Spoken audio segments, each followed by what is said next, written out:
বিসমিল্লাহির রহমানির রহিম।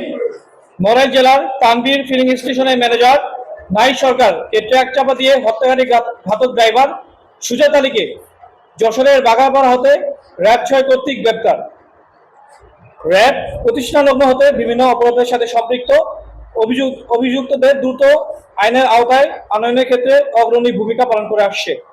বাংলাদেশে আমার অহংকার এই মূল মন্ত্রে উজ্জীবিত হয়ে র্যাব 6 এর সকল সদস্য দেশ মাতৃকার সেবায় সর্বোচ্চ উৎসর্গ করার জন্য সদা প্রস্তুত। এরই ধারাবাহিকতায় 29শে মার্চ 2006 বিকাল 16:35 ঘটিকায় র্যাব 6 সিপিসি 3 যশোর ক্যাম্পের একটি চৌকস আভিযানিক দল গোপন সংবাদের ভিত্তিতে যশোর জেলার বাগারপাড়া থানার কিসমত মাহমুদপুর এলাকায় অভিযান পরিচালনা করে। অভিযানের সময় নড়াইল জেলার তানভীর ফিলিং স্টেশনের ম্যানেজার নাহিদ সরকারকে ট্রাক চাপা দিয়ে হত্যাকারী ঘাতক ড্রাইভার সুজাত আলীকে র্যাব 6 গ্রেপ্তার করে। প্রাথমিক জিজ্ঞাসাবাদে অভিযুক্ত ব্যক্তি ভিকটিমকে ট্রাক চাপা দিয়ে হত্যার দায় স্বীকার করে। স্থানীয় সূত্রে জানা যায়, নড়াইল যশোর মহাসড়কের পাশে অবস্থিত ওই ফিলিং স্টেশনে শনিবার দিবাগত রাতে পেরলি গ্রামে ট্রাক চালক সুজাত মোল্লা পাম্পে ডিজেল নিতে আসেন, কিন্তু পাম্পে তেলের মজুদ শেষ হয়ে যাওয়ায় ম্যানেজার নাহিদ সর্দার তাদের তেল দিতে অনীহা প্রকাশ করেন।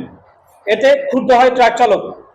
প্রত্যক্ষদর্শীরা জানান, এক পর্যায়ে পরিস্থিতি উত্তপ্ত হয়ে উঠলে ট্রাক চালক প্রকাশ্যে নাহিদকে ট্রাক চাপা দিয়ে হত্যার হুমকি দেন।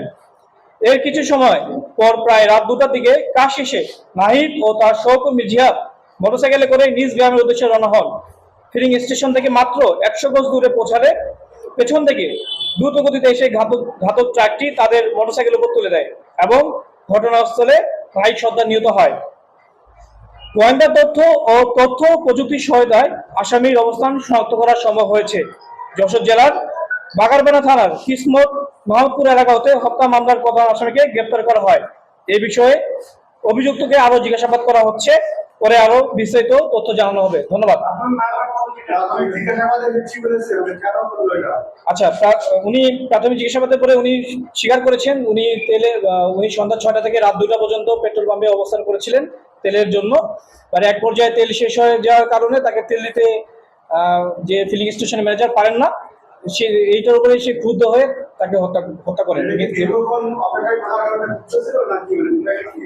উনার আমরা যে অভিযুক্তকারী তাকে জিজ্ঞাসাবাদ করার পরে জানতে পারি সে দীর্ঘক্ষণ যে পেট্রোল পাম্পে যে অবস্থান করছিল এটার বেসিসে সে ক্ষুদ্র হয় এবং ক্ষুদ্র ভিত্তিতে সে মার্ডার করে।